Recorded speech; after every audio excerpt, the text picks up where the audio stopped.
গ্রামের সুন্নতে খতনা অনুষ্ঠানে কি কি খাবার দেয় আজকে সেটাই নিয়ে চলে আসলাম। তো আসসালামু আলাইকুম, সবাই কেমন আছেন। প্রথমে পাতে পড়ে গেল পোলাও আর সাথে লেবু। এবার দিয়ে গেল ডিম। তো আমি ডিমটা দিয়ে প্রথমে একবার ভাতটা খেয়ে নেব, মানে পোলাটা খেয়ে নেব। আর এখানে দিয়ে গেল রোস্ট, যেটা আমার সব থেকে বেশি পছন্দ। আর লেগ পিসই আমাকে দিয়ে গেল, যেহেতু আমারই চাচাতো ভাইয়ের সুন্নতে খতনা অনুষ্ঠান। তো এখানে বুটের ডাল দিয়ে গেল। বুটের ডালটা গরুর চর্বি আর কলিজা দিয়ে রান্না করা হয়েছিল। আর সালাদ আসতেই আছে। প্রথমে তো লেবু দিয়ে গেছে, তারপর শসা গাজর। এই তো আমি একটু লেবু দিয়ে ভাতটা মেখে ডালটা দিয়ে একটু খেয়ে নিলাম। তো রোস্ট আর ডাল খেতে না খেতেই চলে আসলো গরুর মাংস।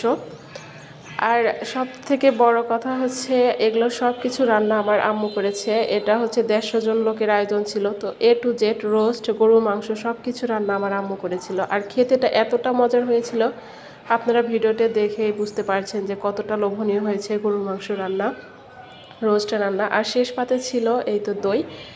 তো আমি দই দিয়ে খাবারটা শেষ করতেছি, তারপরে আমাকে আবার একটু গরুর মাংস দিয়ে গেল। তো এই পর্যন্ত সবাই